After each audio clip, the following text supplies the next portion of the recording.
All right, everyone. Welcome back to the next Zooted episode, Zooted podcast. Man, yeah. Too loud. Golf clap. Okay, Golf clap. Thank you.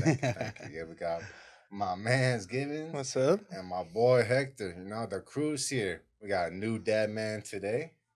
Say what's up, Mr. Handman. Thank you. Name not to be disclosed. No guest today. No guest today. I messed up with, before not having this episode first, we want to tell you guys more about Zooted and who we are first before we continue with guests. And I'm on a good energy level today. We ready? He has a lot of energy today, guys. Yeah, we all just took shots. We great. My man right here took like fucking 5 though. I took one. One fat ass. One swig. good. One Irish swig. Fuck, man. We all feeling good. It's gonna be a great show. But yeah, it's gonna be a good show. That energy level. Do you hear that? He went from up here. It's gonna be a good show. No, my voice is like this. I'm back down to reality. Very white. Oh my. So what you want to talk about? Memories. We just got the crew today. Yes. What we going over? We should have done this first, but like you said, got a little excited. Yeah, there's just so many good guests that we want to have on. We had all the homies. Everyone wants to be on the podcast already, so that's cool. We have a literal episode tomorrow. Mm-hmm. Yeah, exciting times. Times. We got a lot more special guests for you coming up.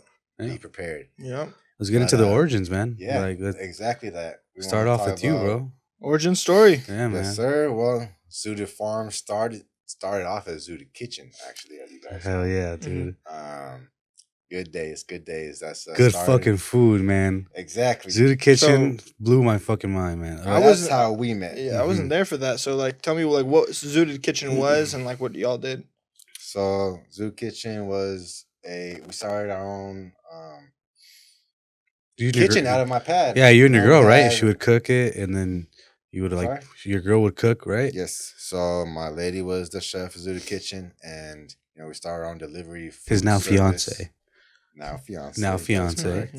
Which I said multiple times in the last podcast. Yeah. Thank you. Yes, for reiterating. yes. Golf clap. Yeah, man. But no, it was great. The food was amazing. It all started with, an idea. Originally,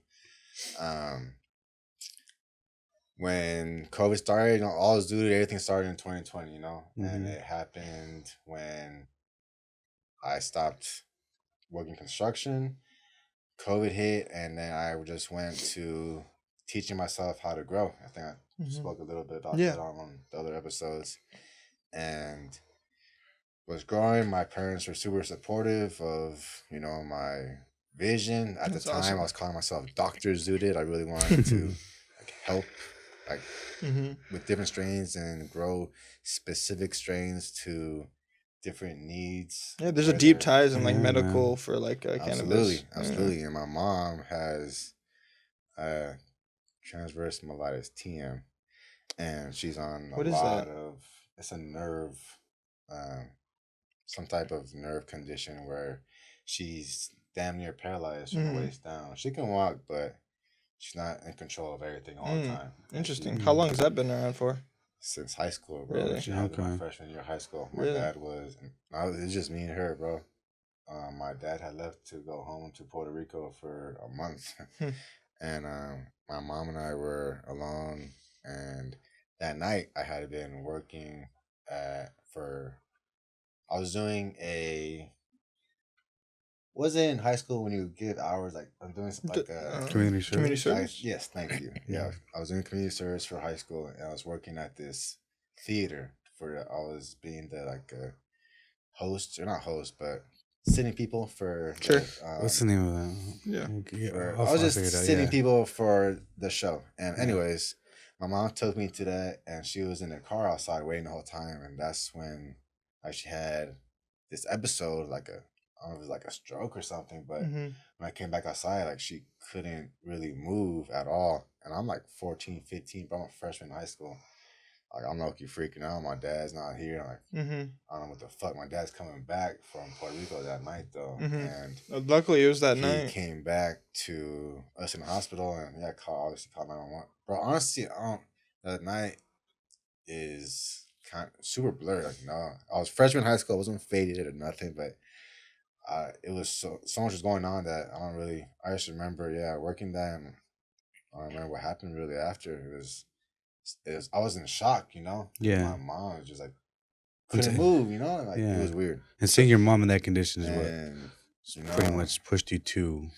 So all these years later, you know, seeing my mom on all these pills, taking all these pills, and just, you know, being passionate for cannabis, I thought, you know, I could help her get off some pills and just go more the natural route and be able to smoke for her pain and help with anything I could at that for that instance. And, how'd that turn out?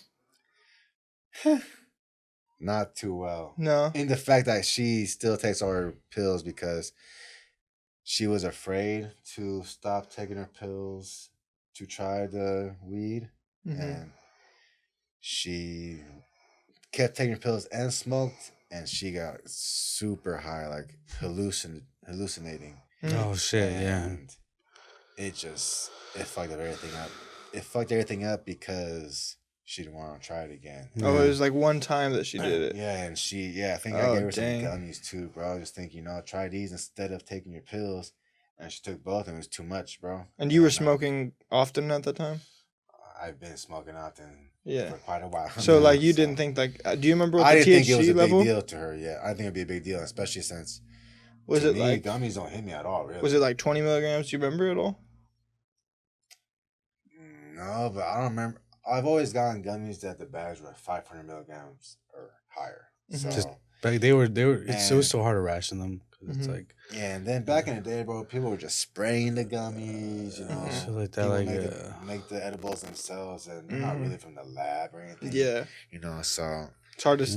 They say 500, 600 milligrams. People, it might have 1,000 milligrams. People just getting smacked because when you're spraying, bro, you have no idea, and you're really making them strong as shit, which people are loving, but also the other older heads that are just trying to not get smacked. Like microdosing is like impossible at that point.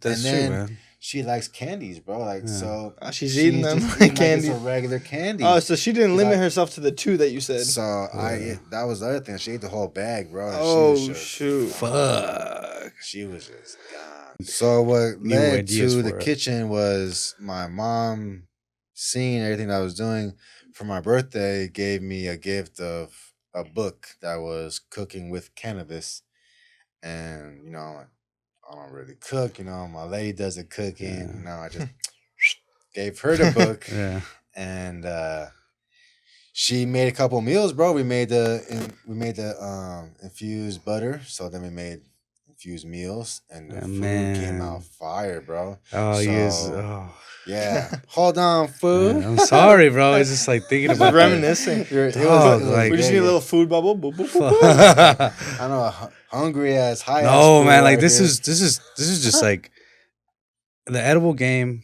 Before that point, it was just kind of like what he was saying. It's like sprayed packs, just no effort, whatever, any prepackaged processed snack, and just Rice Krispies. Yeah, dude. And the thing is, like, it's not good. And the thing about if you don't care about the way you make edibles, you're gonna encounter the worst aftertaste ever.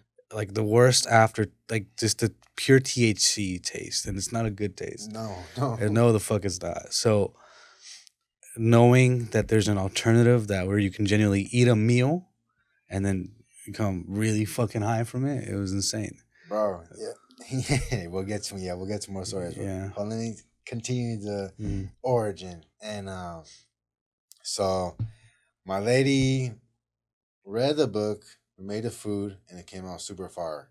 So then fast forward a little bit later, I had this, well, not fast forward, at that moment is actually when I had the idea, hey, this is fucking fire. I feel like we can sell this shit and make some money. So that's when I had a dinner party with the homies. So I wanted to see, all right, am I being a homer and just saying my girl's cooking is fire? Or is this really fire and everyone's going to think the same? I didn't know before I started trying to sell it. So I had, 3 groups of people, 3 couples come, and bro, fucked up with was we smoked joints beforehand, so I couldn't get. Yeah, I don't know what's going on over here, but You couldn't get the full I opinion. didn't think about that. I couldn't get a true testament. Like, is the food getting you high, or are you high because we smoked before? But that wasn't the. I want to see though how the food was to everyone else. That was the main thing. So, not everyone got super high with the joints. So luckily, and then when the food came out, it was a hit. Everyone fucking loved the food. That was what we made that day was a Cajun pasta. It was one of our top sellers, and my girl made that, and we also made cookies, to have some dessert after. Nice. And everyone loved it. And everyone said that they got so high off the food that people said they woke up high. So I was like, all right, cool. Like, yeah, this shit's it. So after that, that's when, we created Zooted Kitchen, and we went online to buy the name Zooted Kitchen. And that's when the helmet, you have the helmet on. The helmet was actually generated with the name Zooted Kitchen when we bought that name and got that logo. The helmet was part of that. And everyone loved the helmet so much. Once we started Zooted Farms, we cut off the helmet from Zooted Kitchen, and that's how we led to have this logo. Mm-hmm. But backtrack back to Zooted Kitchen. Yeah, once we got the approval of different people, and I made sure to bring different ethnicities, so it wasn't all. I want different taste buds. You know what I mean? I Yeah, want to make different sure ethnic people style had foods. Yeah. different people would like the food. So it was perfect. Everyone loved it, and you know, look at us now. It was great. That's how I met you. Became you were a customer at Dude, yeah, I first, was right? hooked, man. How did you even find out about Zooted Kitchen? We were just on Snapchat, Yeah, the homie. I think you were like giving people like some kind of incentive if they shouted you out on Snapchat. Like, get a free, saying like get a free joint, whatever, with every purchase, or get. And so people were shouting him out on Snapchat, and I'm like, that shit looks fire. So I added him, and then I think the first meal that I got from him was oh yeah, man, because he had a set. I think the He had a first time I couldn't find the spot, right? yeah, he had a set list of like We made a popular foods that he menu would after. bring in, like the Cajun pasta. You had the buffalo wings. You had the fried rice. You had the Buffalo Mac. yeah, buffalo mac. Those were Actually, the four main ones, and then also but he would do specials. And the first one that I bought from him, he did carne asada nachos. Remember that? Yeah.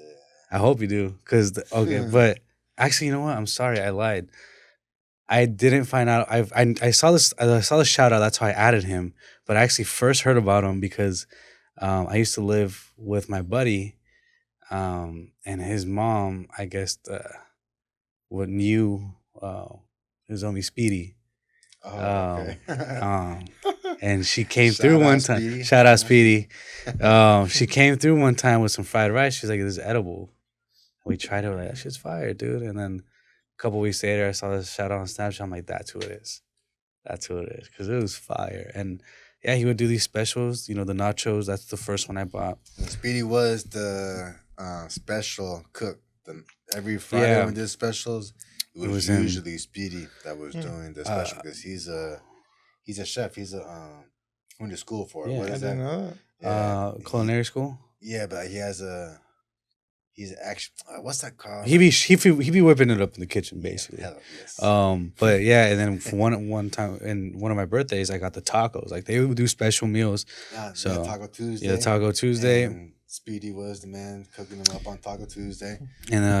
And then what it was for me was the kitchen idea was already dope. And then he started dropping these shirts. Before the hoodie, it was shirts based off different strains. Like every shirt's theme was a different strain. And it was just funny, man. It was at a time where streetwear was very like, what's the word, like everything was very similar, like in streetwear. Everyone was kind of following a certain trends, following a certain like style, and it was nice to see something not only just local, like someone that I know, like someone that's local to the town. But it was a nice, simple idea. And the Zooted kitchen and the Zooted farm, Zooted clothing. It was just I was like, dude, I gotta help, I gotta be a part of it. And one day I hit him up and I was like, yo, man, I got a plan, man. 8-month plan, 8-month plan, bro. And we after copping food, copping food. After a couple times, you already saw the vision. Yeah, man. And I was like, dude, I don't need to get paid. I don't want to. Don't worry about paying me right now. Don't worry about none of that. Till just this let me come day, through, bro. Maybe I gain a couple dollars for gas or something, but it's been like 4 years later. Man still believes in it. Fuck yeah, man. Hasn't taken a dollar because he believes in the vision and knows he will get paid real sweet once we make it, baby. It's all about long term looks at like the way that you process everything, and just Juju as a whole has grown so much, like over the years that like since it's developed. Like there were moments where we're like, holy, like obviously everyone goes through like some difficult encounters, but every time we would kind of like feel in some kind of difficult way, there was always just another opportunity opening, another door opening. And man, it was just, how could you not want to be a part of something like that? We were doing a lot. Yeah, we were man. doing a lot. Start off, what was one of our first major events was at Cookies. The Cookies, in Mission Valley, bro. How many events into that? Was that your we had done Vibes event? a couple times. I started doing events. First one was Santa Ana, wasn't it? That wasn't my first one. My first one was at Vibes by myself at back of a club. Those were the days, bro. Behind that club. Those were not the days, bro. Let me tell you something. Let me tell you something. We were not selling shit. We were buying drinks. We're not selling shit. We were hella frustrated outside the club smoking. And fuck, man. I was networking like a motherfucker. Yeah, he was networking like crazy because what it was, the reason that we were going to Vibes every Thursday was because they had a special guest. They had a special performer. They had some kind of event that was going to attract people. And, at the time, it was just like, fuck it. We got to get in where we can. Let's take over Thursdays. Yeah, take over Thursdays, man. Yeah. Who is the next special guest? Nice. Oh, yeah. Oh, shit. We got someone in between. Yeah, whoops. You will see him soon. Coming up. You will see him soon. Yeah. You will see him soon. White yeah, man.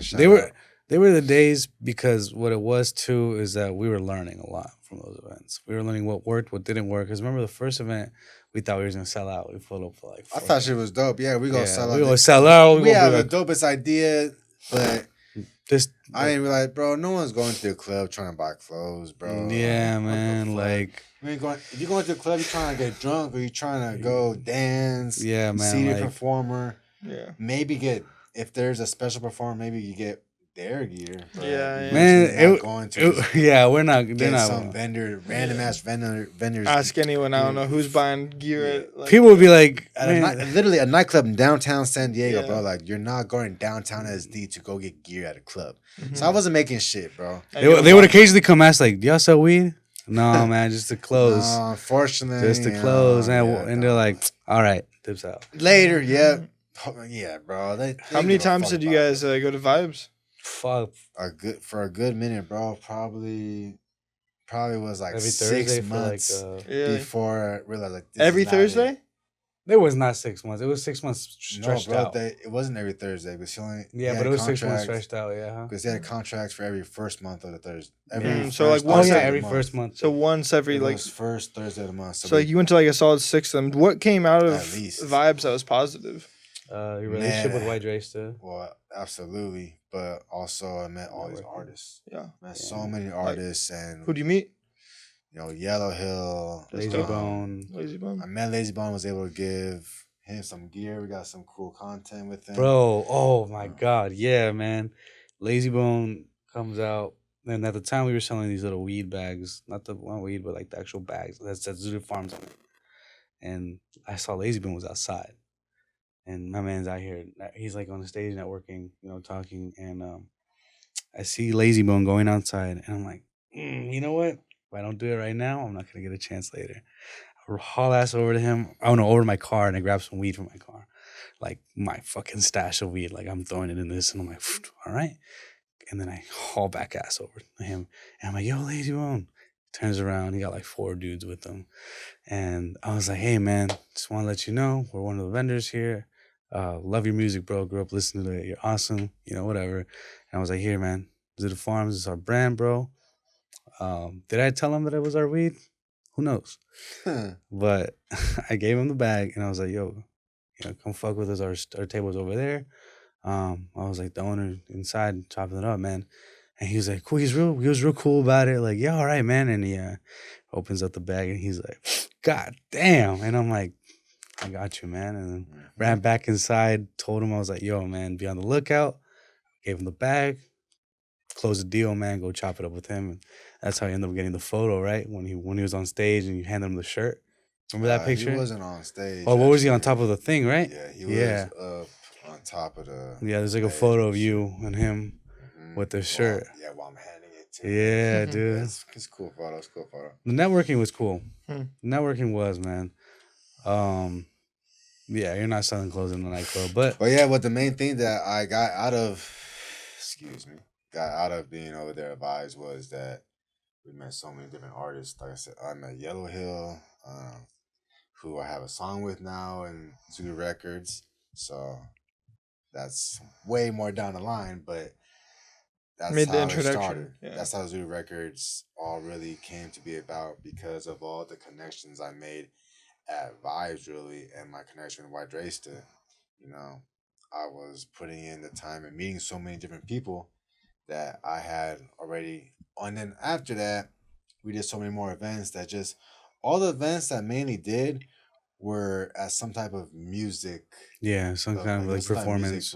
Performance was involved with it too. Mm-hmm. So I continued to have these connections and relationships with artists, and the more that built and the more people heard of Zooted, that's when one day, fast forward a couple more years down the line, like 2022, 2023, I think it was last year, 2023, that White Draysta, my boy, came up to me, like, bro, your foot's already halfway in the music industry. Why not really dive all the way in and start a record label? And now, a year later, we're pretty booming Zooted Records, Yeah, how many tracks you got out right now? Tracks? I don't know, because we have a couple albums out that are they're not albums full of songs, they're full of beats with Kev G, the man, my boy, the first person to get Zooted tatted on him besides me. And I'll never forget that's my homie for life. That's my boy. We have a couple albums that are out. Go check them out on Zooted, on Zooted Records or Kev G's page, whichever one. They're on both, on all platforms. You can find them. Cushion Mongos is what they're called. There's 2 parts.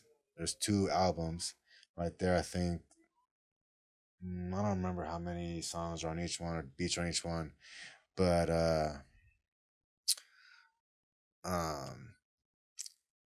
besides those, I think I have like 10 other songs out with other artists, maybe more, because we got JoJo on a couple of songs, JoJo Too Faded.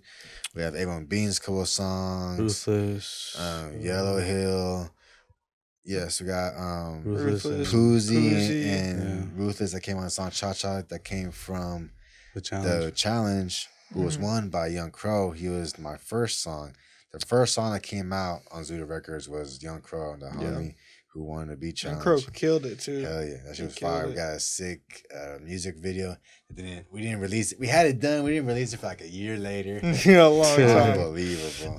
It's a pretty dope ass video. Go check that shit out. Check out our YouTube. You can find it right on the same page that you see these podcasts. Shout out all the places that support Zooted the most too, which I think is awesome. It was dope. Yeah, we did the barbershop that I drive almost an hour or 2 every week to. I go and get my haircut in Lake Elsinore.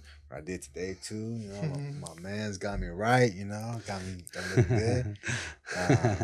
But I drive 45 minutes almost every week to go get a haircut, because my homie used to live in Dago, so loyal to the soil. Once he left, I was like, fuck it, we going, yeah. Hell yeah.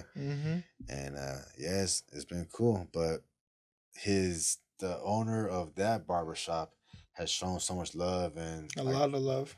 really believes in Zooted too. Like he really wants to be a part of it as well.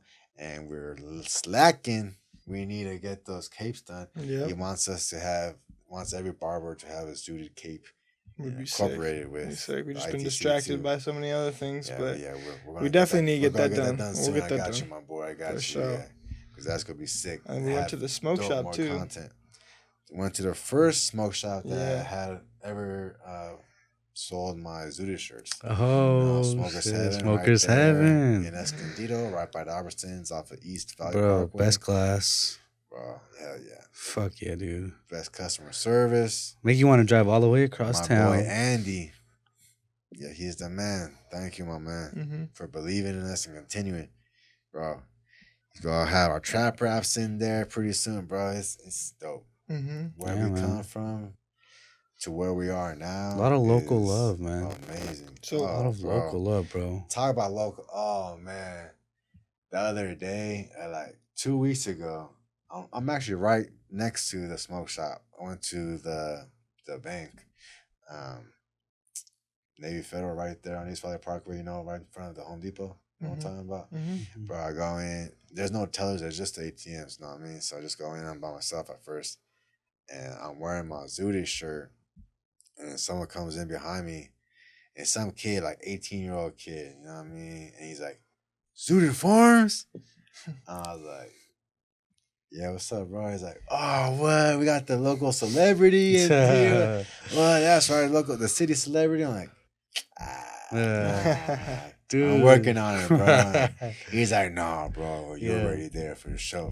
That's cool. That shit was cool because that was not the first time that's happened to me. Like in the last few weeks, like it's been cool, man. It's been cool. Fucking people in Esco starting to. Nah, bro, they fuck with you. Tell them about that. Tell them about your first charity event at Washington Park, man. Oh yeah, that was cool. Yeah, that was cool. It was like it was a start. It was a start, man, because it was very much like it wasn't backed by like no major company. There was no like, funding. A lot of charities, behind the scenes, they're like funded by like major companies, whatever. Maybe this you could tell this was just local charity.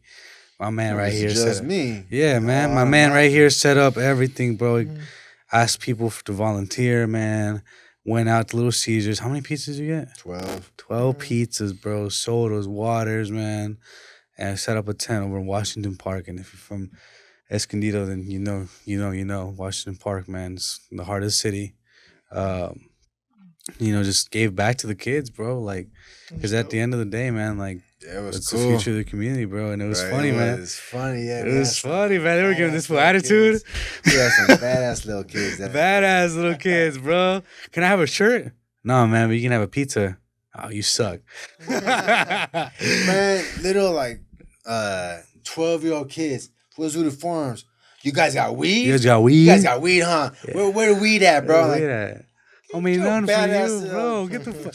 Get your fucking slice of your soda. Get the fuck out. Where your parents at? Yeah, bro. Oh, that shit was man, this shit was hilarious, bro. But that's how it be when you're really out there with the kids, bro. That's how they really be, man. Yeah, let's go, baby. Yeah, bro. Hell yeah, man. But since then, and then the backpack charity too. It's like, what I mean? It is just aside from like charities in general, man. This is a man that spends money in his community, that invests in his community, and continues to. Bro, people get money, they blow up, they whatever, and they move the fuck out from where they came from. But it's like for you to continue to invest in your community, man. That just shows internal love, bro. You know what I mean? Sir, like it's all about giving back to where you came from. 100%, man. I've come from a long way. And I've had so many people that believed in me and that helped me along the way.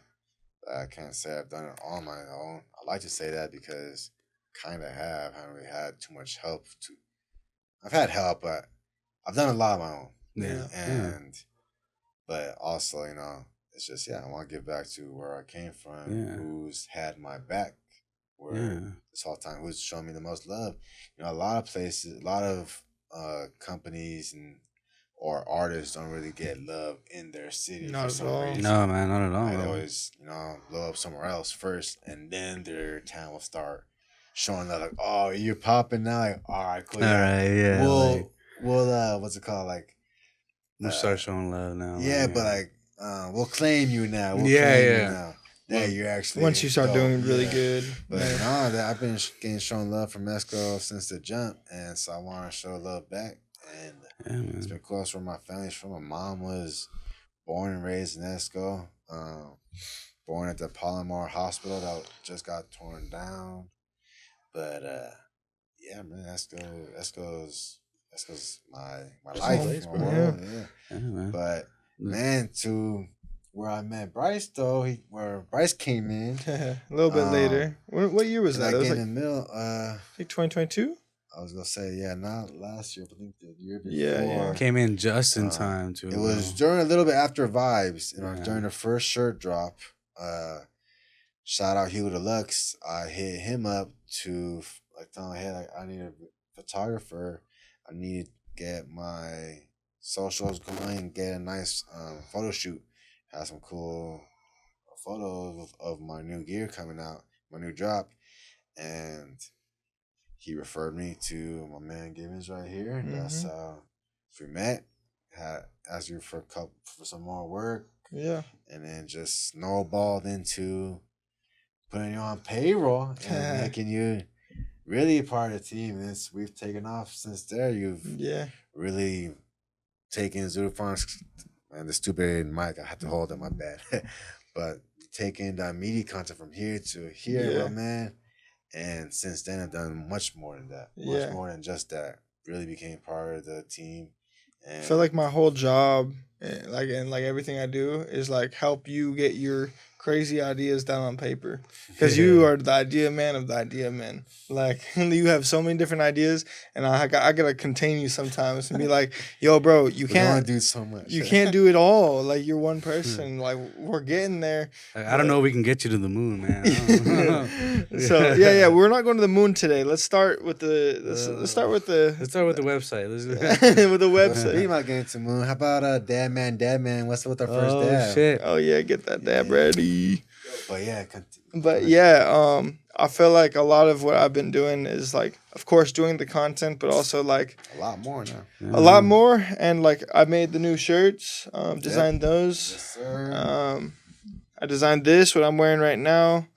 A lot of pretty much all the content has either been like me, and then recently, of course, our man SoCal. Behind the desk, we got SoCal. He's been on the team now officially, and like been working with us for a little bit now too. So that's been cool. Great work.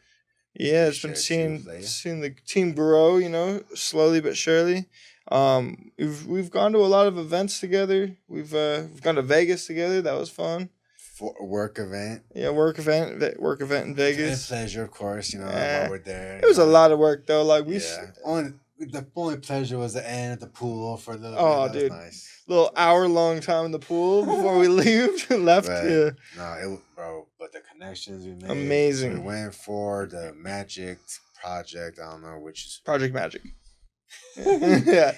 It was a huge convention in Vegas for clothing, and there's 3 major different parts of the convention center that they had. I think the project part was where the vendors were, where the brands were, where you go to hopefully go and land a major contract with. Or you got like Macy's going there, Target going there, representatives from every major store in every franchise in the world, or not franchise. Walmart, everywhere. Even Amazon, I think, was there. Yeah, yes. And so you're not just getting a contract for one store, you're getting a contract for multiple stores all over the nation, or it may be worldwide. So those orders would be fucking huge, bro. So it's an amazing opportunity, and extremely for that great opportunity, and how much can come out of that. It costs $6,000 to be a vendor there. So we didn't do that this year. Yeah, we just went to the sourcing. But there was 2 other ones. The one Magic didn't even matter. It was like athletic women's apparel. It was like women's athletic or something. Yeah. It was very specific. And then, but the third section was the sourcing, where all of the not vendors, but the factories, the manufacturers were, yes. And I think there was close to like 2,000, and from they had ones from every single country. Yeah, you couldn't even see how far it went back. The room was so big. We were only had access to one room, so we don't know how big the other rooms were. But this room was fucking huge, bro. yeah. It was at the convention center, couldn't so see the back of the room. How many yeah. different brands or manufacturers were set up? Man, you want to go first, or you two zooted already? Oh, fuck it, man. Cool down for a little bit. Yeah. Um, All right, I'm gonna put the mic away so you guys won't but hear me die. Oh, fuck, give me a booger. don't take the whole thing. You can't. It's probably good. Yeah. But yeah, But no, the convention, manufacturing was it fun, man. bro. It was so cool. I felt like I learned so much about like product development and like what goes into everything, because some of the vendors there, the manufacturers, were really helpful. And they were describing like the different printing processes that they do, the different ways that you can go about different things. Like it was really cool. And the price difference of everything here, oh my god, crazy. You alright, buddy? I'm gonna throw up. Zooted. Oh man, but no, that shit was great. That man gave him a dab. It wasn't even that big. For you. Did you want to know something? I didn't smoke for like a long ass time. That man, you can't talk because you don't have a microphone. Sorry, but I didn't smoke for a long time. I come back from my non-smoking hiatus for like 9 months or something like that, 10 months, and I come back and we're playing Super Smash Brothers, and this man, that man over here, who you can't see, gave me the big old glob, and I take the glob, and I got so anxious and like paranoid. And I'm like playing this game, sweating and stressing, that I have since stopped smoking. Yeah, you fucked it up for everyone. You don't have a mic. I'm sorry, you can't say anything. You gotta smoke mid, man. Yes, you I don't gotta smoke. start off small. You gotta smoke mid. Yeah, my man has smoked me for my birthday. I did for your birthday. I'm down to do it for your birthday. Yeah, I'm not against smoking. Pretty soon, brother. I'll smoke again. I like smoking. I love the social aspect of it. I love everything about it. I just feel super anxious and paranoid, so I just don't do it anymore. Oh, that sucks. That Yeah, sucks. I just start thinking, oh, Zooted has 10 million projects. Oh, I got 15 clients waiting on me. Oh, and the cops are around the corner. Ah, That sounds horrible. yeah, That sounds it is anxious-inducing, but anxiety-inducing. But Shit, y'all love it, so I I'm happy. fucking Oh yeah. I need it. Oh yeah. I need it, man. shit. What does smoking do for you guys? Shit, you want to talk about that in Yeah. the car a little bit? Yeah. Let's talk about That's that a in good the car. conversation. We'll for the say car. that one for the let's car. say that Like for the why car. smoke? Yeah, Yeah, that's all good. right. That's a good ass But- question. I'll be outside the car just yelling questions. I just. Or you know what? it's No, good. my bad. Yeah, well, man, yeah. Answer Fuck my it. man's question real Fuck quick. it, before we yeah. go to the What does car. smoking do for you, and why do you smoke? Smoking does for me. It's like a little treat. I Yeah. love it. It's like every day. Don't get me wrong. There's days where it feels repetitive, but just something about going home, smoking a nice blunt, laughing my ass off at like some TikToks or Twitter or whatever. It's nice. Mm. It's nice. It used to, I feel like when you first start using it based off your mentality, it's like, oh, I use this to take the stress off. Don't get me wrong. I'm less stressed when I smoke it, but it's just, I think when you spend all day working and so busy, at the end of the day, it's just a nice little treat, man. You can't beat that, man. It's like, it's, you know what it is, man? It's like eating junk food on a day you haven't, like on a day you haven't ate all day. You know what I mean? Like, fuck it, man. Yeah. And until you get too high, you gotta know your limits. Mm-hmm. Don't get too fucking high.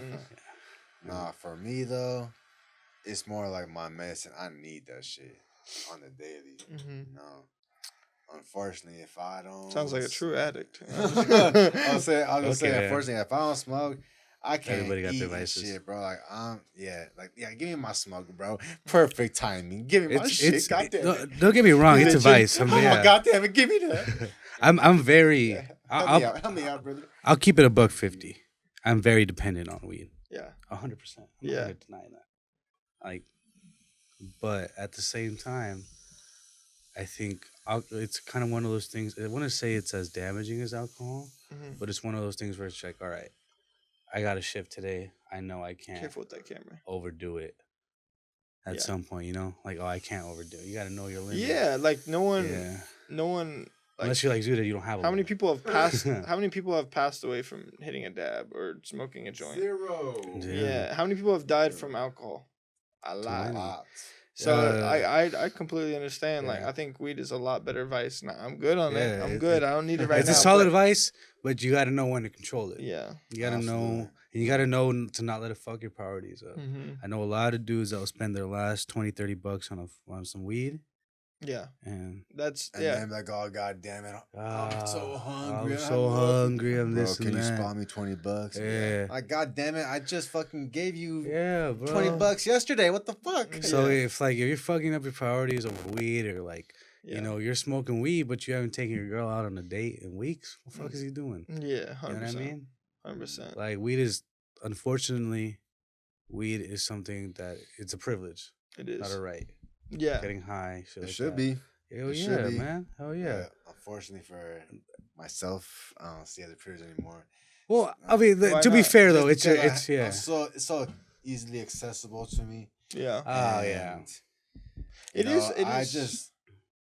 I feel like I do get more stressed, and I just have so much going on, bro. Yeah. As you know, like so much on my plate that if I don't have my morning bowl, bro, or not even a bowl, I don't even smoke bowls anymore. But like, I don't have my morning joint, and I don't have a joint for the ride to where I'm going. Yeah.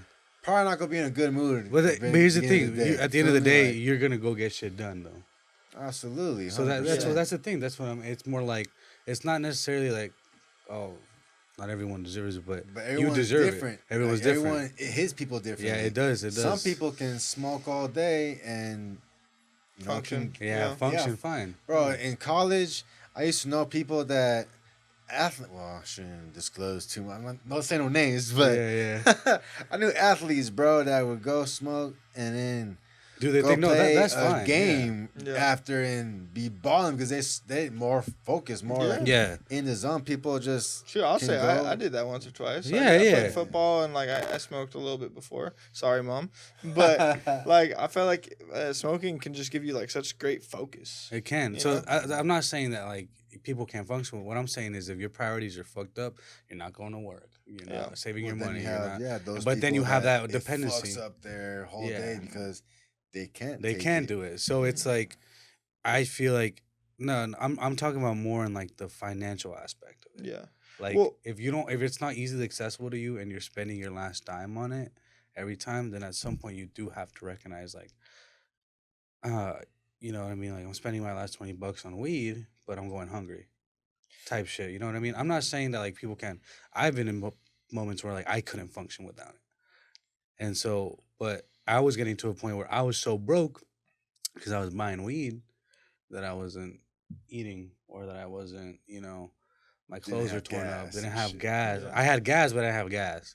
You know what I'm saying? Like So you're saying as long as you make the money, as long as you're making your money, as long as you're on your shit, you're not gonna be a fuck up. Yeah, you gotta know yourself. But I will say this. I don't want to put you on blast, but I do want to say like there is, I think, a part of me that wants to tell you like there's ways to function off of not smoking weed. And I've seen you be super functional, a happy guy, and fine without weed too. It's not like you're so dependent on it that you can't like live like an addict, you know, like crazy. Like I've seen you drive around. I've seen you, you know, eat a meal. I don't need every second. Yeah. I just didn't want to get that like out there. Yeah, man. Like, we don't. I don't think. I think you're seeing yourself in worse manners, but you function pretty well. Yeah, you function great. Like you're fine. You don't need to survive. I feel like it is like you said. What do you call it earlier? You said it's a privilege. Privilege, yeah. And it's a privilege that you take for working so hard. Yeah, bro. Yeah, man. And I truly believe that is also like a medicine. It's naturally from the ground. You know, God gave us this medicine to use responsibly. It's also your networking tool, man. That's what I've seen you network with the most. How do you want to talk about trap raps? You want to just pull it out and not smoke it? It's crazy. Yeah, man. You got to show the consumer, like, yeah, man, this is what you're really smoking on. Perfect segue. to go. Let's go smoke a trap rap. You know what? Let's see Yeah, what we matter talk of fact, about. let's then. go roll one of these Okay. bitches Yeah, up. let's do that. Show All us right, what we peace. talking. Welcome back. Now, yes, thank you, everyone. We are here in the Zooted Hotbox segment, brought to you by Trap Rap Tobacco. As you know, we got a doinker over here, Fuck yeah. as always. Spark that bitch Yeah, up. got the gorilla finger, rolled by Trap Rap Tobacco. That fresh Ecuadorian leaf. Let's get that shit going. But shit, bro. Let's talk about the first time you smoked, I was gonna bro. say, let's change it up a little bit. Yeah, man. Talk to me. Tell me about the first time you smoked, bro. First time I smoked. Ever. What'd you smoke? Where was it? Location? Full thing, man. What?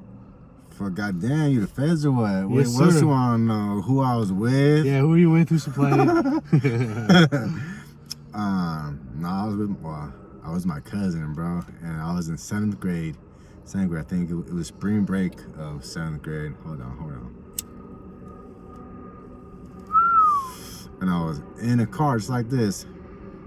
Well, not just like this, but we were hotboxing. I'm trying to get at.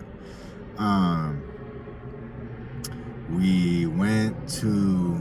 It was in Esco, bro. I was with my cousin, and we went to the parking lot in front of CVS right there at Felicita and Center City. Kind of by my old pad. I don't remember that shit. Yeah, I remember. And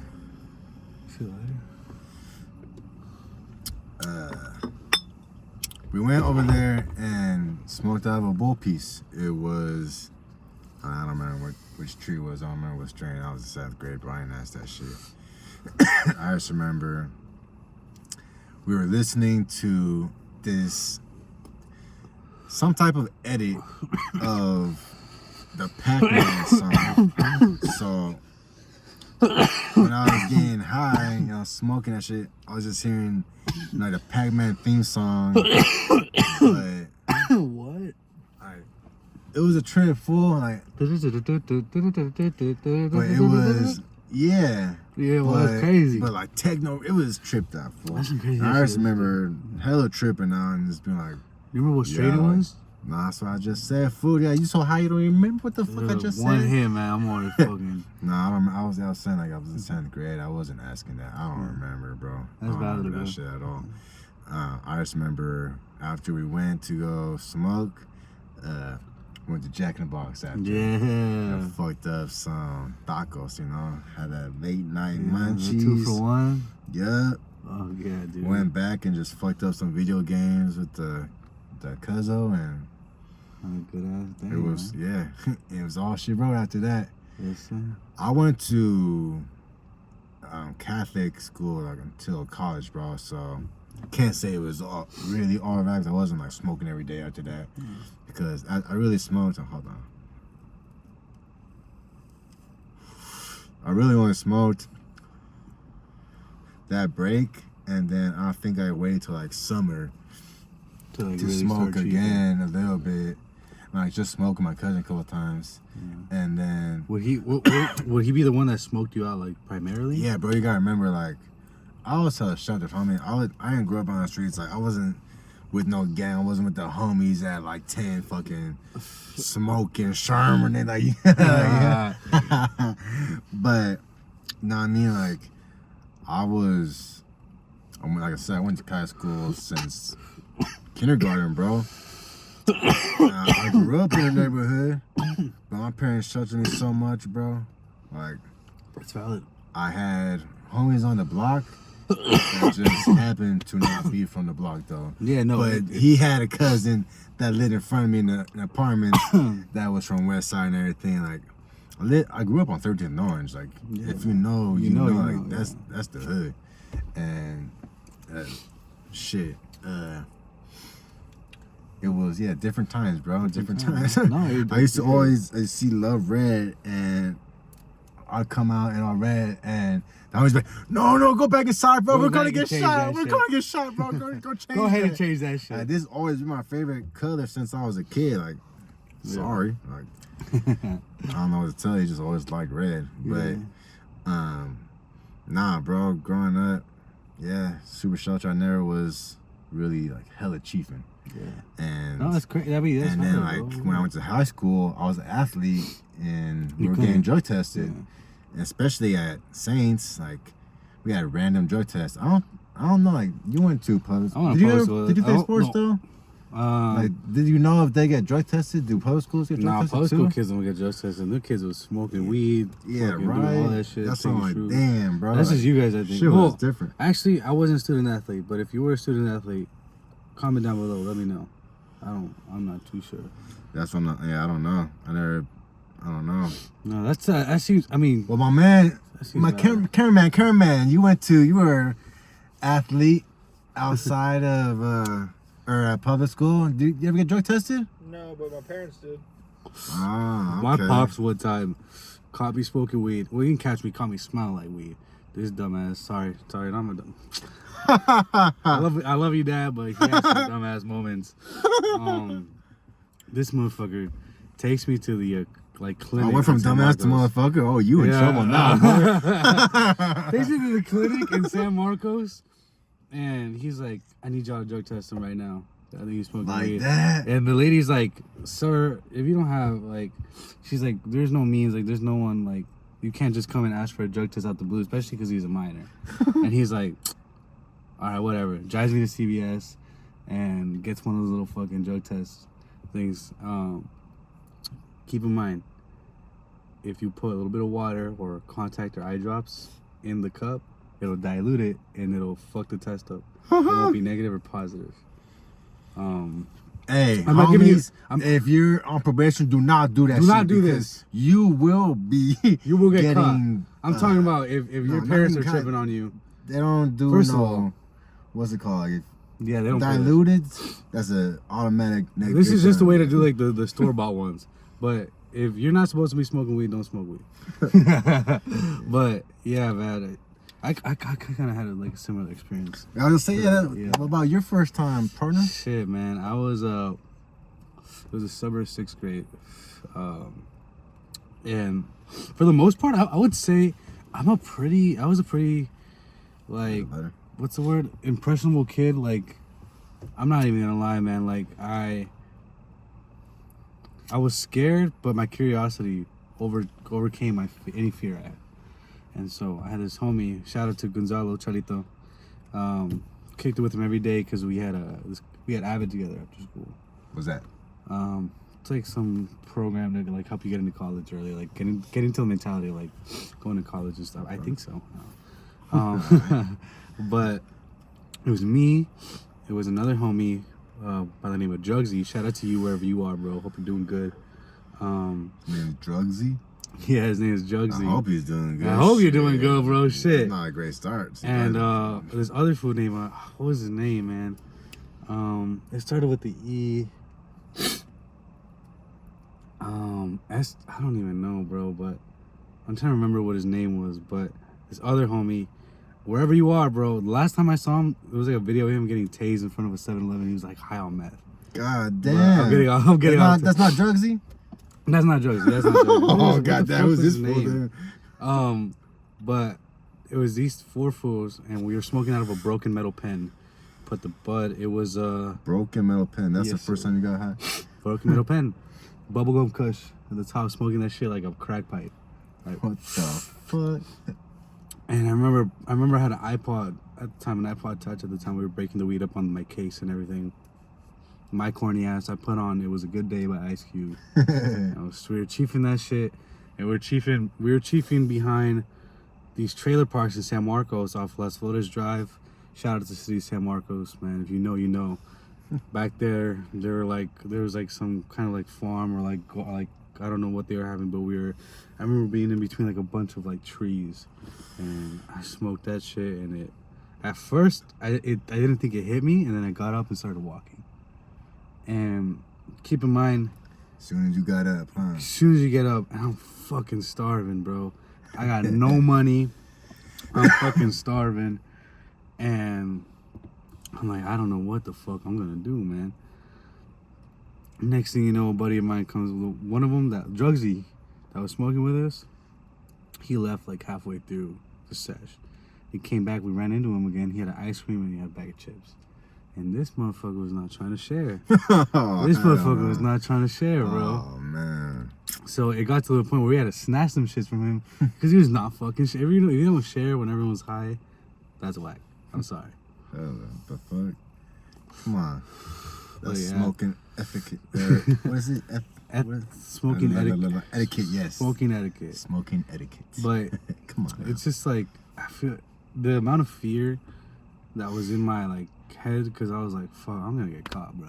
I fucking reeked. Like, but luckily, I don't know what it was. My pops picked me up that day, and because at the time, Is that when he drug tested you? no, this was after. He had picked me up that day, and I was so fucking cooked. I remember just driving with him, man, and I'm not hearing shit that he's saying. I'm not hearing nothing, bro. All I got is on my mind is food. And then after that, for me, I was smoking pretty heavy. Like I got into like, I don't know, man. Like what do middle school fools get into? I got into PCP. I got into I started smoking hella weed. Keyboard cleaner was crazy, but for the most keyboard cleaner? yeah, bro, you used to like, you know, like, oh. See, bro, I went to Catholic school full of those fools were not doing that in middle school. I was a product of San Marcos Middle School pre-gentrification, man. That was some crazy shit. But I don't know, for the most part too, like being geeked up every day like that didn't really like, I don't know. I'm sure it affected me mentally somehow, but like absolutely, yeah, absolutely, no doubt. Like there's no returning from like early geeking, but I think it really did add to my personality a little bit because at that age, like as an adolescent into like a teen, you know, like an adult, you're stressed out hella, bro. And as wrong as it sounds, like drugs were fucking helping me coast. Everyone has their story, man. Yeah, bro. Like they were helping me coast. Like mental health was such a huge issue, and it starts for a lot of people like in 6th grade, man. And you know, everyone always kind of passes it off as like teenage blues or like preteen blues or like, oh, you're just being a brat. Like, nah, motherfuckers were really going through it from middle school. No, that's real, bro. And some real shit, man. That's crazy, man. And I don't condone underage smoking, like, because I'm currently facing the effects of that. But, man, I think just the lack of attention, the mental health for kids at that age, I just feel like that's what leads. Because I'm not the only person that started smoking and doing heavy drugs in middle school, man. No, bro. Absolutely not. To them crackheads that I went to high school with, I love you, man. Hope y'all doing good. Hope you recover. Real shit. Nah, talk about recovery, shit. Man, no, let's not talk about recovery. Yeah. But when I was younger, I did go to a recovery center because it's part of my sentencing. I got caught up in some bullshit and changed my life. Definitely changed my life. Being able to see a different perspective, going to a rehab at 21, and this hell off topic, but it came out of nowhere. But man, that shit was so different. Just being in there with people that were twice my age, or you know, even like 50, 60 years old, talking about how drugs ruined their life, and you being able to see that at 21 and knowing like, nah, I don't want that shit. Having the opportunity to learn from that, yeah. And you know, that shit changed my life drastically. Because when you're going down that path, man, it's difficult. Bro, I can't imagine what it was like for you, man. And man, it was. I wasn't like going crazy. Like I said, I got caught up on some stupid shit. Yeah, no, and luckily, instead of going to prison for a long time, they put me in rehab. I did some time, not prison, but in county for a minute. And then, rehab for 6 months, and that shit changed my life, bro. What's up, bro? Crazy, though.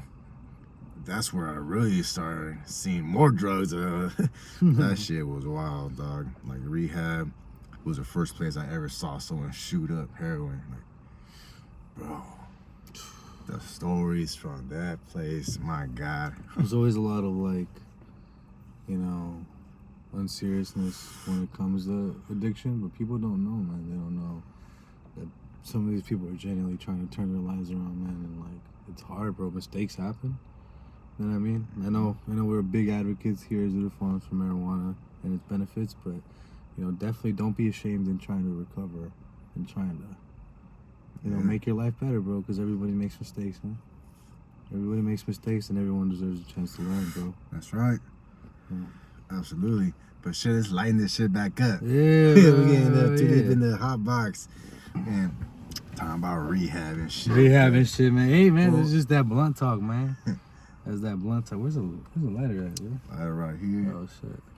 But you don't got no more stories about early funny times of smoking? How about first dab? Bro? That shit was different. That shit was different. First dab I ever took was actually the first time I ever dabbed was 2019. It was at my homie Luke's house. Shout out to Luke. This is the first white dude that I ever smoked with. Straight surfer. Coolest dude you'll ever meet in your life. Him and his family are fantastic. I love him. There are plenty of times where, like, he had my back. So shout out to you, Luke. Hope you're doing good, brother. First, these guys did not play when it came to getting high. It was me, him, and a couple other buddies who would regularly hang out at his house. Like, almost every day type shit. That's how cool it was to be at his house. First time I go to take a dab, man, these motherfuckers give me 3 dabs in a row. Fat motherfuckers, too, bro. Because here's the thing, I'm here talking hella shit that I smoke every day. I'm smoking big blunts, big joints. How old are you? I'm like 18. Okay. Big blunts, big joints all day. And then, but it was cool because we took the dabs. Everybody took like 3-4 dabs. And thinking total by the end of the night, I took like 5 dabs. And I just remember them. I remember them putting on. What movie was it? No, it wasn't a movie. They were playing a video game, and he had this big bean bag, man. And I remember laying back in the bean bag, and my body felt like syrup and butter melting on warm waffles.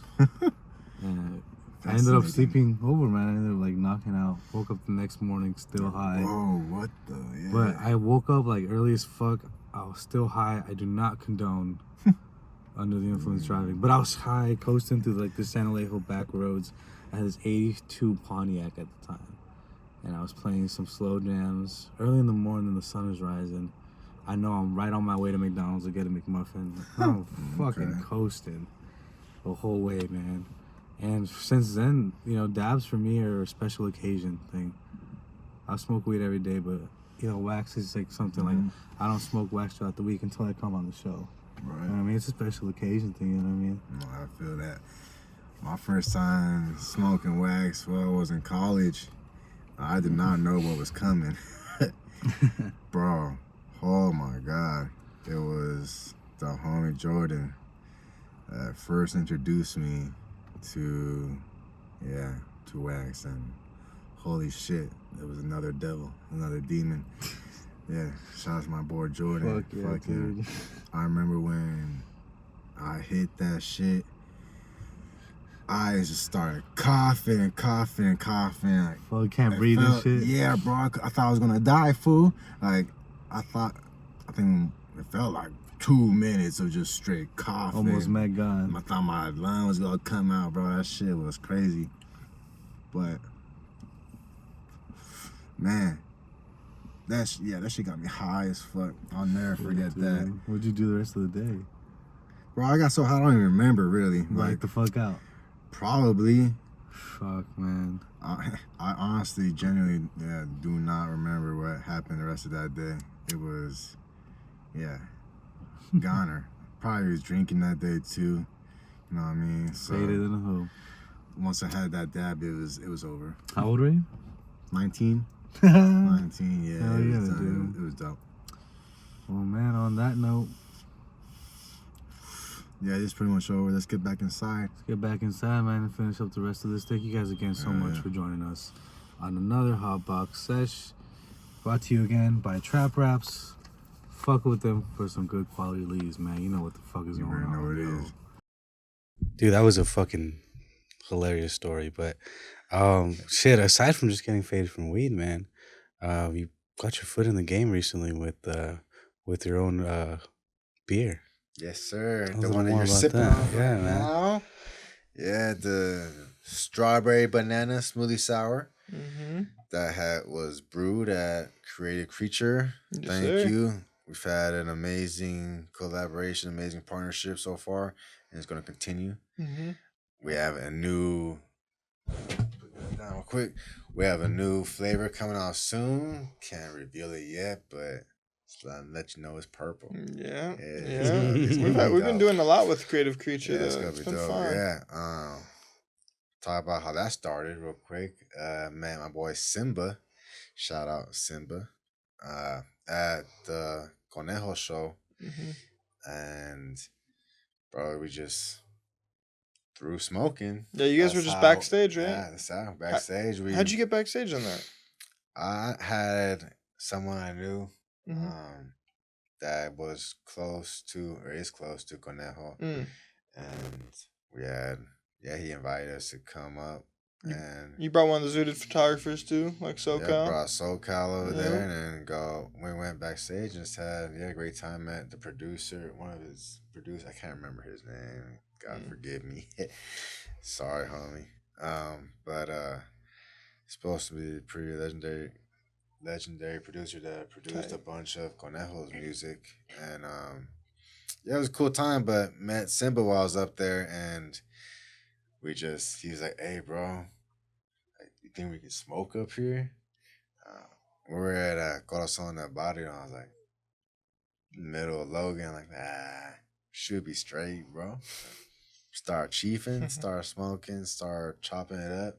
Told me how he was really involved with this brewery, Creative Creature, and yeah, fucking hit it off. Ever since then, we started. I brought him over here, so Shakedown. Mm-hmm. We told him, we can provide that artist, and they wanted to throw events, and boom, we just made a partnership, and I kind of ran with it. Because previously they were doing beer collabs with a lot of artists up until us, and then he kind of saw the studio through like Zooted bringing him here, and he was like, well, if we're already doing beer collabs, we might as well do some shows or some sort of events.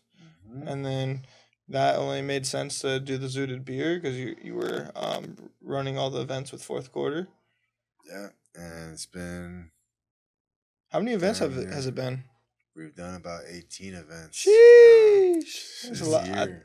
This year? Yeah. Oh my god. We started our first event last year. Oh, that's right, December. That's what kicked off all little this. Christmas party. Yeah. And then since then, just been banging them One out. after another. Bro, I was doing weekly events every Thursday for a bit. That was a little rough having to start that off. Yeah, that's a lot of planning. Also, it's just hard to bring people there. It's hard to find. The brewery was new to San Marcos. It's in the industrial area, and it's hidden behind a couple. It is pretty hidden. So you can't stumble upon it. It's you have to know exactly where it's at to be able to find it. It's kind of even hard to find it when you know have the directions to there, like hidden gem. Because previously they had another location, right? In El Cajon. That was more public. Yeah, that was on the main street. And this one is where they were like actually brewing it for like a long time, right? I think they've had it for a while now. Yeah. But they just opened a tasting room right next door because that kind of makes sense. Like, why not just connect it right next door, And then thank God it's been a great place for us to have amazing events. It's been dope. A lot of people I feel like we've really helped put Creative Creature on the map. And a lot of people know and are waiting for it. When's the next event? Yep. And it's cool that have appreciated the love so much, appreciate what we've done, that they let me tag up the front of Creative Creature. So when you walk in, you see the Creative Creature and Zooted Farms when you walk into the brewery, and it's pretty dope. And the front room has our designs that you were talking about, mentioning earlier. The strain base designs. Where's the OG designs, man? Mm-hmm. Yeah, it has the strawberry in one of the corners, has like the Gorilla Glue, the strawberry from Strawberry Cough, which is what is on also the You can see. right here. That same Little strawberry. homage. That's one right The here. original. Oh, which one? that's one of our original shirts. Zesty. It is, fool. Is that the duck face fool? No, that's- What the hell? Man, that's the Rizzler, bro. The Rizzler. Yeah, shit. But yeah, no. But no, it's cool. Showed homage to one of our original designs, and yeah, it's been dope. It's been banging Having a since, man. partnership with Creative Creature. Now we've mass produced this beer. I mean, as of this moment, in 4 liquor stores already in San Diego, 3 in San Diego, 1 in Upper County in Escondido, and working on getting more. If you know anyone, Yeah, get at me. Let us know. man. Let us No more know. dealing with those nasty ass penny tasting IPAs. Bro, this Come beer get you doesn't some. even taste like beer. Fuck no, Man, man. funny Don't let the flavor fool you. Funny story. Oh, funny. Oh, I didn't tell you guys. what? Oh, man. I was just at a penthouse party this last weekend, right? Okay. And I took my beers to go and sell them there. And I gave them to the bartender, and like the girl that was working at the bartender area or whatever. And I had a couple of homies that were there. I gave some out, but also they were selling them as part of their bar. Anyways, a little time goes by, like an hour and a half or something. And I think they had run out of the actual beers, like that Pacificos and shit. So once the actual beers had run out, when people were asking for beer, that's all they had was my beer to sell. And it was cool. I started seeing more people with the Zooted beer. Yeah. But before that, what was dope was someone I had tried. It was actually the homie Fonzie. He was there, and he tried it, and he loved it so much that he bought a 6-pack off me right there. Nice. That showed love, so that was cool. Appreciate you, my man. But later that night, someone had gotten it from the bar, and not knowing who I was, bro, some random person was drinking it, and this fool walks up to me, bro, and like is complaining to me about the beer, like not knowing, So he comes up to me, and he's like, Honest review. so, well, check it out.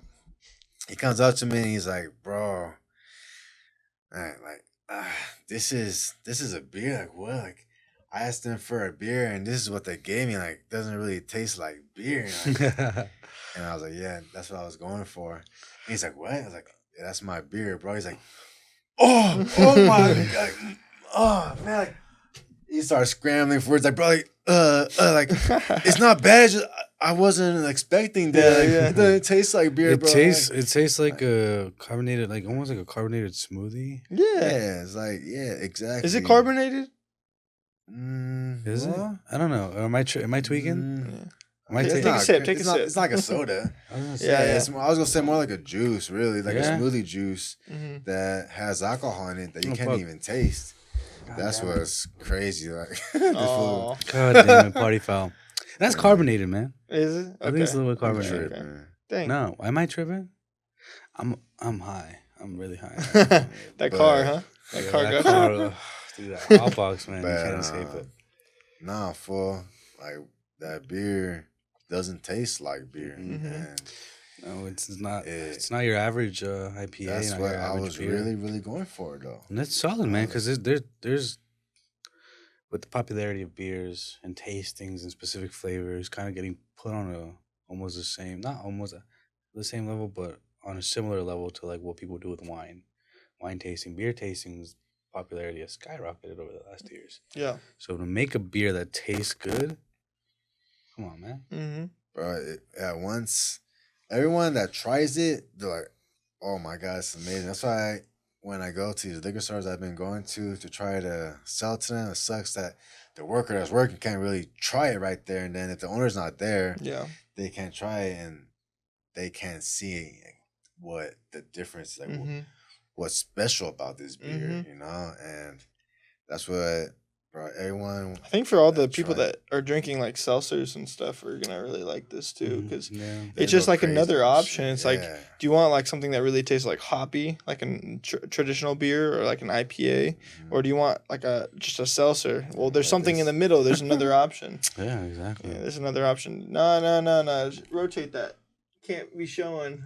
There you go. Whoa. I don't know what that was. We got 4 That looked a cans little right weird, huh? there, bro. We just gassed up the beer for like 20 minutes. Well, check it out. These are super fire, but there's hella lactose in it. Yeah. And we are both lactose intolerant, so I'm Dude. sorry, but I'm not trying to be having a messed up stomach all night. People, I can have one. people that are one, that'd be okay. lactose eat the most dairy out of everybody. You I know, think? Bruh. Bro, I still love ice cream, but You just bro, don't notice. bro. After I'll drink one beer, I'll be cool. Yeah, and let I me love it. say And it, after yeah. another beer, bro. I'm just saying.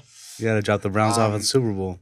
Yeah, I don't want to. Yeah, man. But people that are lactose eat the I'm back most. in the No, that's not bathroom true. multiple times, and it's not fun, bro. You don't realize how much milk is in everything. It's in everything. You know man. what? Actually, In Cheez-Its. I went vegan for Goldfish, like 3 months in senior year. Huh? My senior year, I went vegan. You 3 did? months. I was trying to get some pussy. 3 months, I went vegan. Was it? So your girlfriend was vegan? Yeah. Yeah. And she was like, let's become vegan. Blah, blah, You're blah. not getting any of this unless you're And vegan. you're not getting any of this with any dairy in your body. And I'm like, all right, fuck it. Yeah, dairy in your body, you're not getting in my body. You know what? Oh. so no cheese, no Yeah. dairy, no meat. Pause. Like everything, like just straight. Was bro. it difficult? Dude, it was so hard, bro.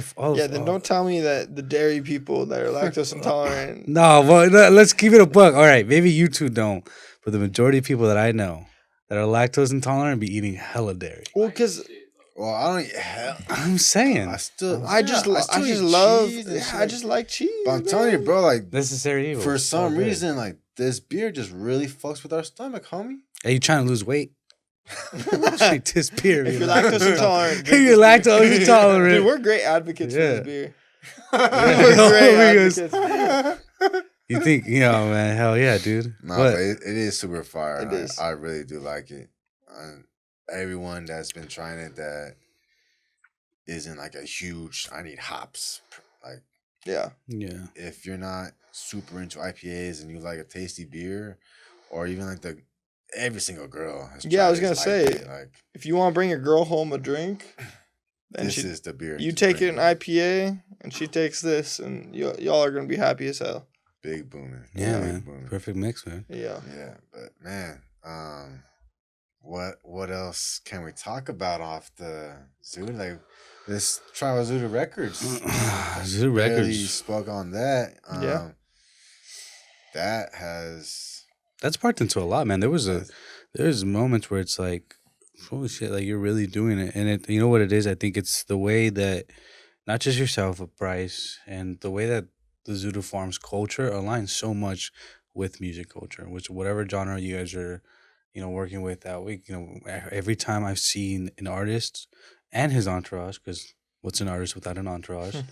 Every time they come here is just full comfortability. Mm-hmm. The thing about it is that a lot of studios try to be real corporate, charge you up the ass, not tell you why they, work with you a certain way. But you come here, it's like, you're talking directly to the people. Mm-hmm. So whether they're coming to Zooted Records or whether they're coming to Soul Shakedown, like the artist is getting taken care of, entourage is getting taken care of. And, I think that's why Zooted Records work so well. Mm-hmm. You know what I mean? Like you I can think see that connection, that comfortability within the artist. Yeah.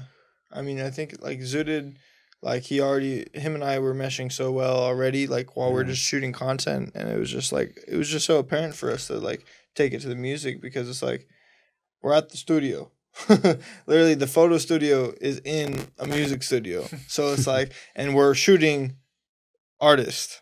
It's like, Now we why not have- just play our song right. instead of doing content for another song? Yeah. Why not? Now we have an office that is Yep.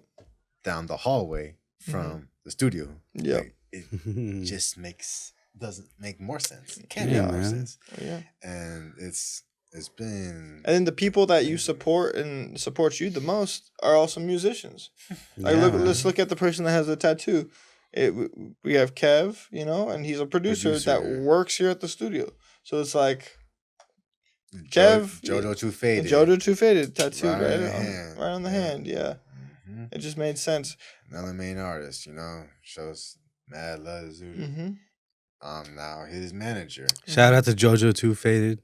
Crazy. I didn't even know about JoJo Too Faded until this fool right here even told me about him. Man, bro. And fast forward, now I'm his fucking manager. He's so upset he was on the podcast. I was so fucking. I saw that shit. I was like, God damn it. He's like, all right, I'm gonna be on the next one, whether or not JoJo's on it or not. JoJo Too Faded. Shout out to you, man. No, For he's real. the homie. He'll be back. Don't trip. Yeah. You'll get to interview You know what? him. Just shout out to the city of San Diego and all the local artists that have participated within Zooted Records, Soul Shakedown. Like, shout out to everybody, man. You know, you come into the studio, everybody has the same objective. And that's something that I think we've prided ourselves on and worked so hard to keep is like an environment where it's just not a kick-it spot. Yeah. Like, I feel like so many studios that you go to in LA or in San Diego, I'm not trying to point any fingers, but it's like you go to the studio and, and you just kind of kick it. You might make a song or something like that. But no, like if you get in a session with, you know, Costello or Jacob, like your work, you know, Locked you're going to come in. out with 3 songs by the end of the session. Right. Or you know, or if you're trying to make like a beat project with Kev or something like that, he's gonna be working on it at home. He's gonna be working on it here. He's gonna be like to work, to business, you know. And Yeah, man. I'm glad that I can attest to that too, especially like recently I had a session with Jacob and with JoJo. Yeah. And we were trying to bang out this song, but the flow, like it just wasn't coming out organically. And Jacob could tell I had an ear for it and just said, let's go to the next song and we can come back to this, but it's not sounding right now. Just keep on moving and continue working, and the next song came out banger. Yeah. It just, that's what was the flow, you know. He just wanted to get the work going, and instead of being stuck on the other song, changed it up a little bit, and boom, now JoJo's back in the rhythm, and now we're back rolling. And I think that that comes with just experience. Whether you're an engineer or a photographer like myself, it's like rolling with the punches and also just being really good problem solvers. Because like at the end of the day, I'm no more and Jacob is no more than a problem solver. We're just we're getting hit with problems left and right, and we're in charge of keeping the vibes good and figuring something out. Like there's so many shoots that I've been on with you that something is going wrong. My camera battery's dying, my SD card's full. You know, like the person that's modeling in front of me doesn't know what they're doing. The lights are not working. Something's not working. The mic isn't working. The mic isn't working at the beginning of this podcast. Like it's just about us being like constantly like problem solving and like making sure that everyone else in the room is like keeping good morale. It's difficult. I struggle with it sometimes because I get frustrated and, you know, why isn't this working? But it's like, especially when you're with a client or you're with like an artist or someone, you just gotta keep rolling with the punches and just make it work, you know? I feel like no one understands like how in my brain, like I'm frustrated, but I'm not letting that out. I'm not telling anyone how frustrated I actually am. Just because I want the end result to come out like good. So like I just gotta keep internalizing it, and then after the shoot is done, I'll be like, God damn it, that shit sucked, but we made it. We made it. Let me ask you something. Yeah. What is one of the most difficult things about working with an artist? Working with an artist?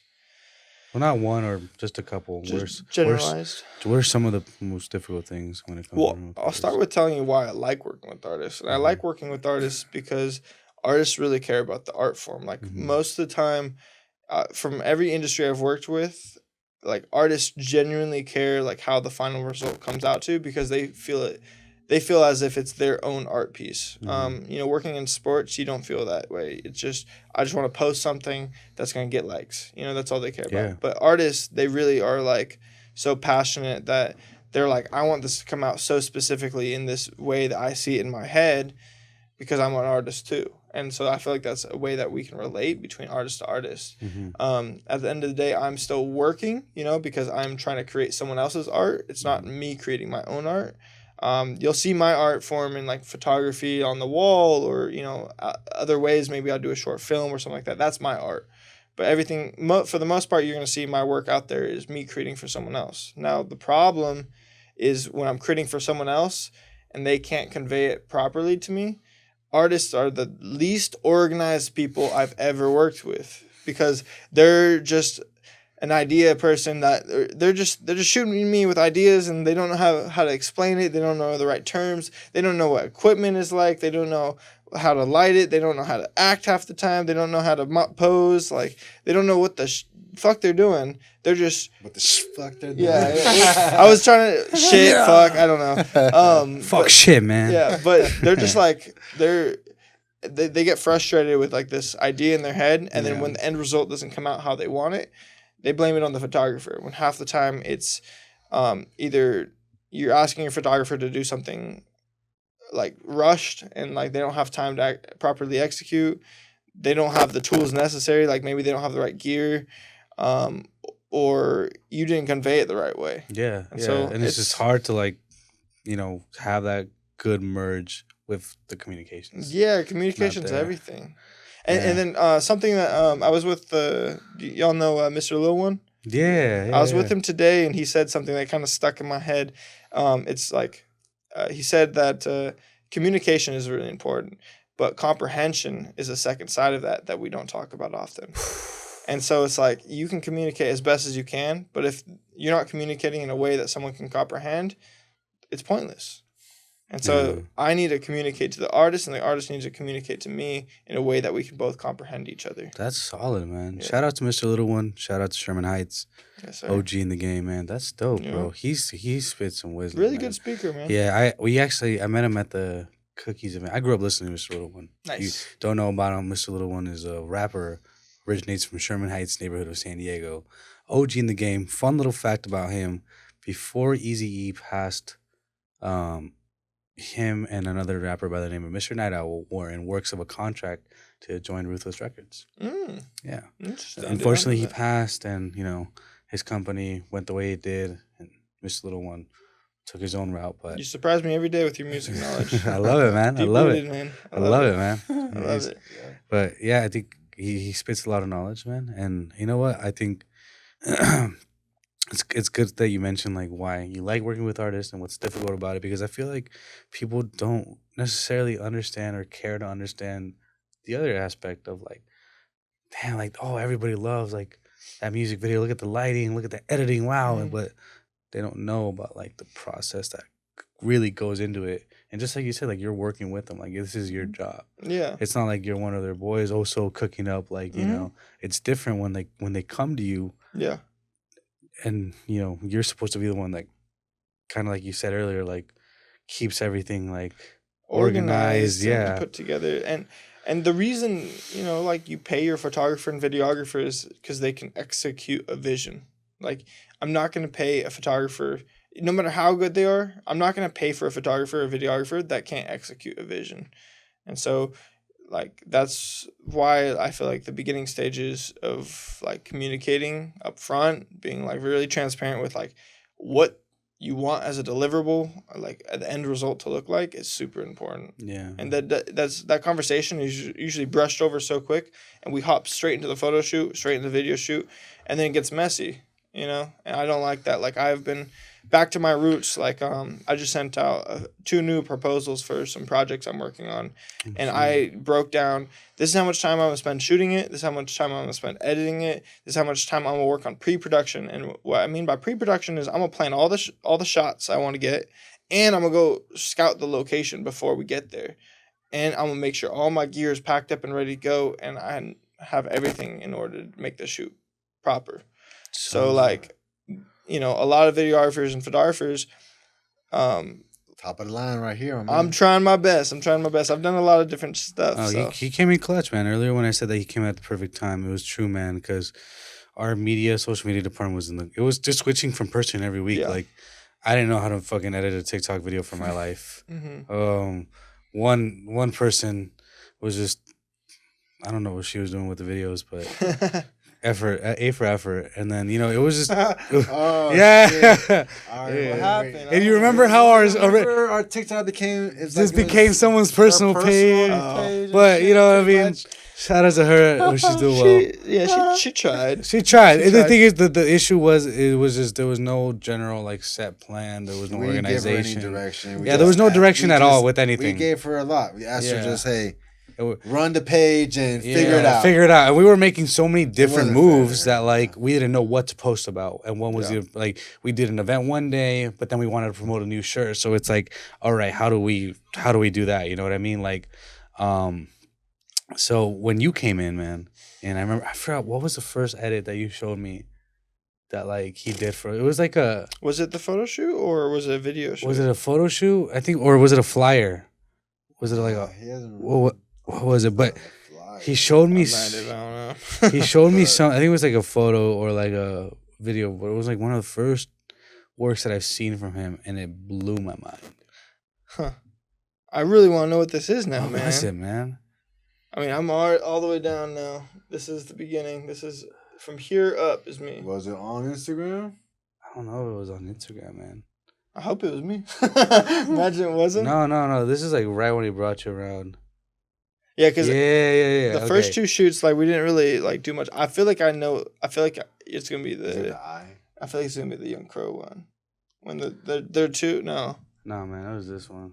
Oh really? Yeah. That was So cool. what was the first photo That was shoot? crazy. That was the first man. photo shoot. Yeah. Because I was there when the photo shoot was Can happening. people see? And it looked. Yeah, they're probably not gonna be able to see, but maybe I could. Yeah. Which one? Yeah. That one. This one? Honestly, I'll just throw the picture up.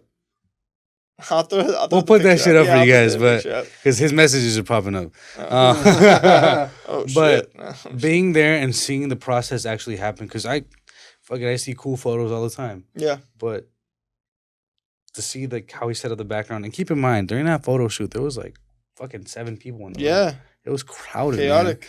Everyone's doing something. People are drinking. People are spilling Yeah, I drinks. don't know People why are you were in eating the room. pizza. Yeah, I'm like, hey, Creative fuck you. direction. Fuck you. You have me rolling blunts in there. Yeah, you probably put him in there. Yeah. I know I did. Yeah. And then I'm juggling like between all these. yeah, different behind all these personalities, things, like, and then finally the edited photos come in. He sends it to me, and I'm like, holy shit. And I always take the extra initiative to not just send them through text. He sent them to like. I send it through an album, a secured album with a passcode on it. Typically, Yeah, you have to put your email in. you gotta put your email in, and that way I know who's downloading the photos and stuff like that. But I also know you're downloading them the right way, because if I see the photos being posted and it doesn't say downloaded, I know you didn't download it properly, and I know you're just getting a screenshot or something like that, and the resolution's not going to be up to the par, not to my standards at least. But no, I think a lot of what I've done for Zooted has been, like I said, it's been like the photography side of things, but it's been also the collection of ideas. Like we also started using Milanote. I feel like, helping with like some of the meetings that we were doing. Yeah. Oh, dude. And, like, yeah, man. They're all over the place. Keeping the meetings in order too. Like Yeah. it was really good. And one of the first things that I think we benefited too was accountability Sure. in the meetings.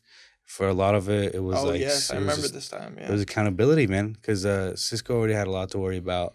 People had certain assignments, and Bryce started incorporating, because at the time we had a bigger team. Mm-hmm. It was like, probably like about 7 people. Yeah, like, 7, 8 people. 7, yeah, 8 people. that's a lot Yeah, of people. and We a still lot have of a big lot- team, just not the same. just not the team. same it's team. different. Yeah, we still have a big team, but yeah, just not the same team. But a lot of the first meetings was accountability. Like, hey, did you do the Facebook thing like you wanted?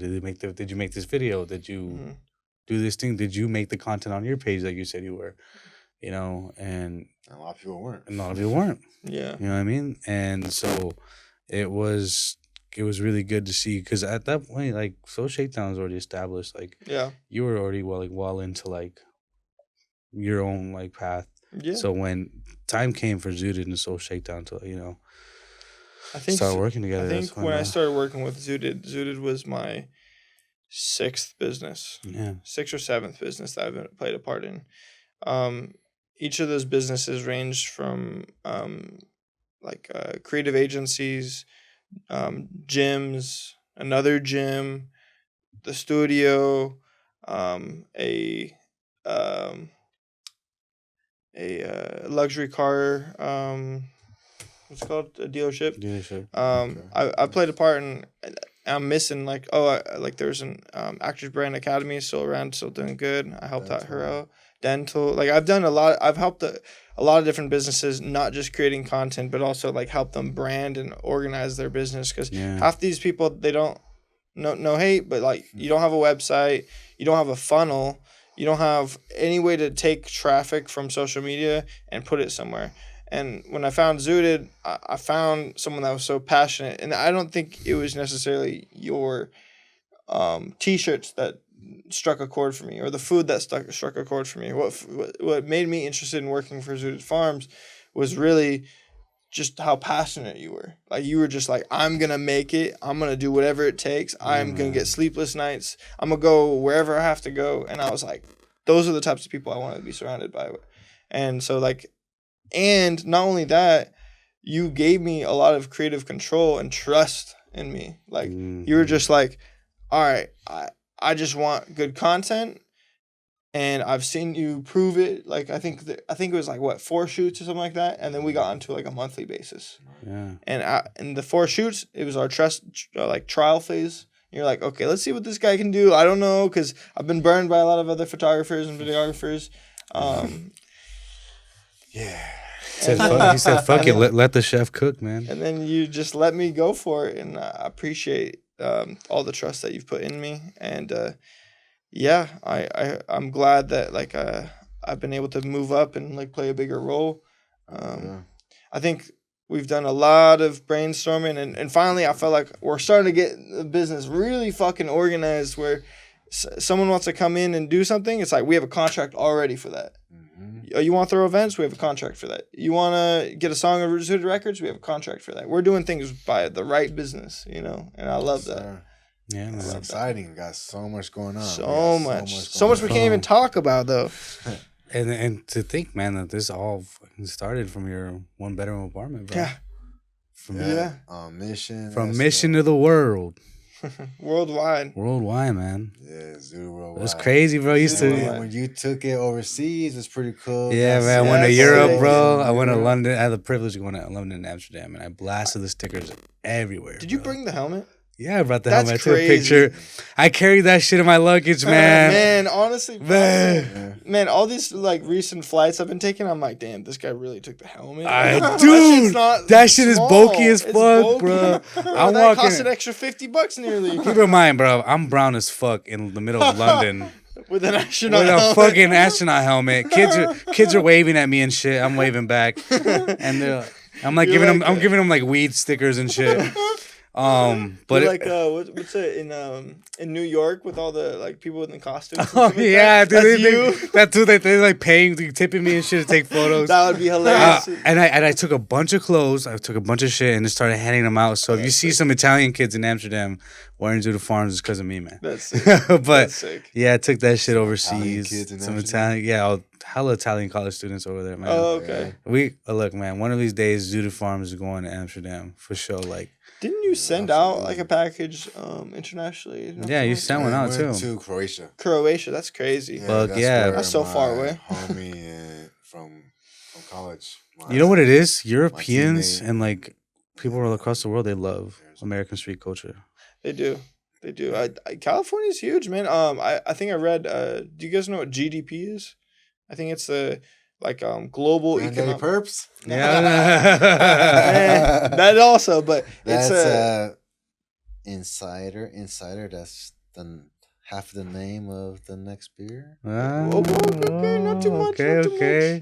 But GDP is like a global economics, right? And I think they said that California plays at 20. I want to say 20%. I might be stretching. It might be like 19 or 18% of the global economy.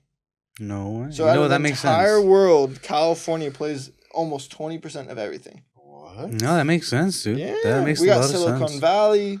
We got LA with Hollywood and everything like that. Like, there's a lot of stuff. There's hella farming. Like, a lot of agriculture. A lot of agriculture. There's like 3 major sections. No, 3 or 4. Biggest states, yeah. Besides like Texas. Crazy. Texas, man. So I don't doubt that, like, I know out in like Japan and Vietnam and some of the Asian Oh, countries, they they love love They Chicanos. fucking love Chicanos, bro. That's why we're gonna make sure to go back out. So Mhm. we had touched on how we're gonna go to China in our first episode, Mhm. which things have changed a little bit. We're still going, Work but in we just have progress. so much. We need to push going this on, beer like huh? crazy. Got this Yeah. going on. If you want to see Zooted in China, buy this beer. Yes. Yes. Do that, yes. But China is still coming probably next year. Yeah. Yeah, we're gonna finish out the year strong with what we're doing. We got a bunch of events still coming up, so Stay we tuned gotta- for real. Got one this Saturday or next It Saturday? is this Saturday, This Saturday. October 26th. Halloween weekend. If you're This looking for plans. probably will come out after, so I don't know. It's all right, Hopefully but it comes out before, hopefully it was a but- great event. No, it's gonna be a great event. Be a Yeah. great event. There's gonna be another event on Halloween on the 31st. Come out to Creative Future and check that out. Bunch of different bandas. It's gonna be dope. It's gonna be sick. And then the following week, gonna do my birthday bash, Simba and Zooted's birthday bash at Creative Simba's too? Future. Yeah, bro, his birthday is right before mine. No way. Yeah, you know, his birthday is right before all of ours too. Is JoJo. He's gonna be coming out, you know, chilling, celebrating with us too. Not a fucking birthday. Coming Yeah, that's out, dope. Yeah. What was My 9 months mom's before is that? This Thursday, Yeah. October 24th. Yeah, my mom's birthday. So, yeah, shout out my mom. Hell Love yeah, you. shout out your mom, Mhm. bro. Yeah, happy early birthday. And yeah, bro. I feel like we should probably wrap this up. It's an hour and 30. Yeah, we can wrap it with that. Yeah. Hour and 30 plus the car food. I know. It's okay. We got a lot to cut out too. Okay. Yeah, really. It's just like two small Couple sections. little sections. Huh? But no, that was a great episode. That was, man. Wanted to. I fucked up by not making this the first episode and having a little It's all good, man. background of This what, is who good. we are. And I'll just what we're retitle doing. it first episode. Origin of we just Zooted. wanted to, you know, show Yeah. you guys or tell you guys, you know, who the fuck we are Yeah. and where we Yeah. came from and everything and how we came together. I know what this helmet came from. And now, yeah, you know, exactly. Now we can get back to the guests and continue doing Yeah, our man. thing. We'll But see you yeah. guys next time. Yes, sir. Thank you all for coming and keep coming back. Por favor. Stay zooted. Yeah. Buy the beer. Always stay zooted. Get the fucking Buy the beer.